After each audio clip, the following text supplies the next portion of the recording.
Chinese President Xi Jinping is set to begin a state visit to Moscow on Monday. It's an apparent show of support for Russian President Vladimir Putin as his war against Ukraine struggles to achieve its objectives. China has put forward its own peace plan, but has disappointed European leaders by failing to condemn Russia's aggression.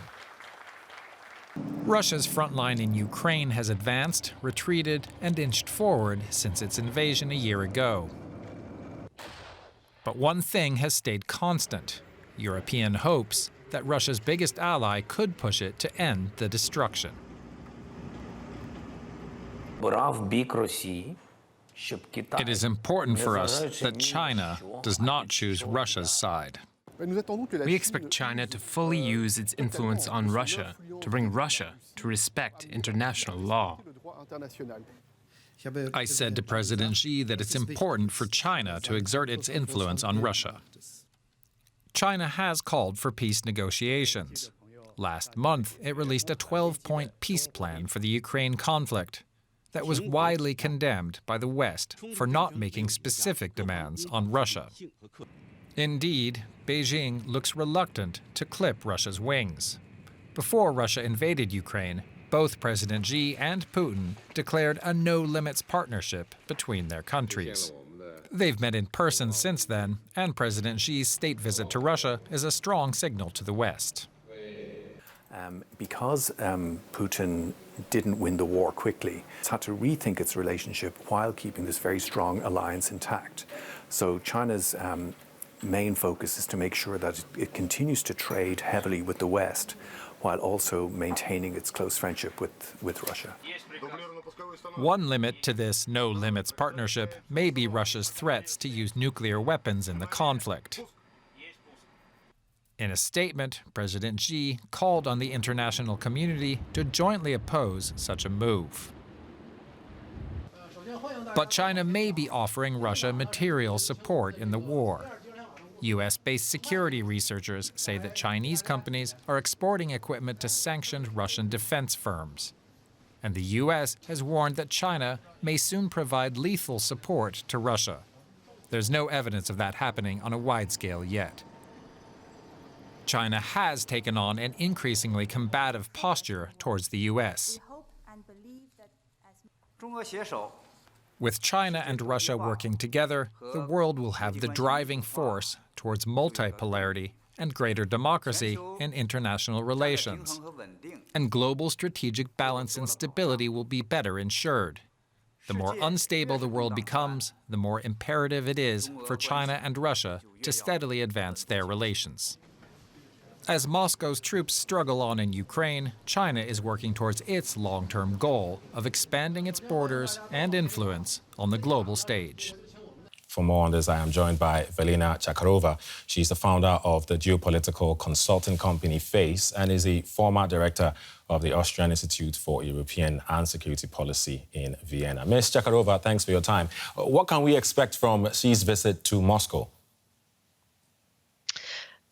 Hello, and thank you for the invitation. Well, this is the first visit of Xi Jinping after he actually solidified his position in the highest echelons of power. So it's obviously about the messaging.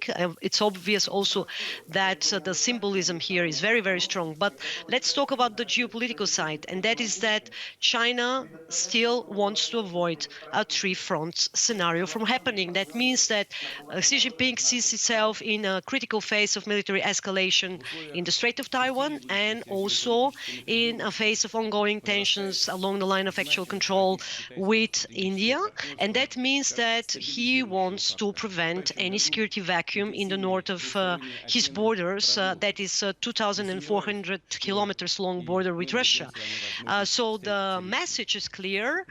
These closed-door talks will be a lot about defense technological cooperation next to the other critical fields such as energy, commodities, agriculture, trade and economy. And here I argue we will see, even if not overt, support, further ongoing support coming from China for Moscow. And that means that this will be the main lifeline for Moscow in this war. Yeah. It's also been reported that President Xi wants to speak to Ukrainian President Zelensky after his meeting with Putin. What should we expect from that? Well, obviously, Kiev understands very well that China is one of the few countries that can exercise influence on Russian positions and could actually talk to Moscow directly. So, in a sense, I think it's very important that this call is taking place. We have a lot of technical issues that need to be also discussed, even though that right now there is no relaunch of negotiations between Ukraine and Russia. Here we talk about concrete topics such as the grain exports.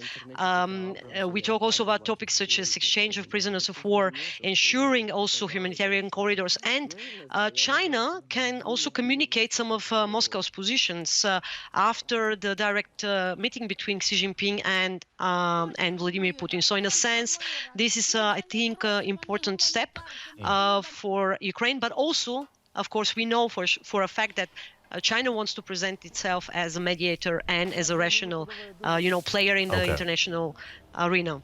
Okay, I mean, you say it's important. On that, many Western leaders are still wary of a Chinese brokered peace deal. Why should it matter who brokers peace?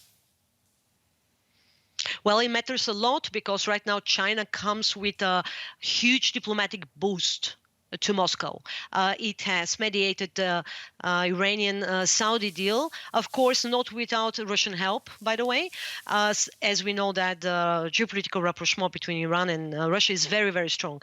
And here, once again, of course, China wants to present itself as this, critical player in the international relations, as one that is able to draft a peace plan, is able to communicate directly to the aggressor in this war, and at the very same time can reach out to Ukraine. So in a sense, what it is really about is that, and why I think that China somehow intensified the visit. Originally, it was planned to take place in April. Is that China really wants to capitalize on this diplomatic boost and at least initiate some kind of beginning of negotiation process. Felina Chakarova, thanks a lot for your time. Thank you very much.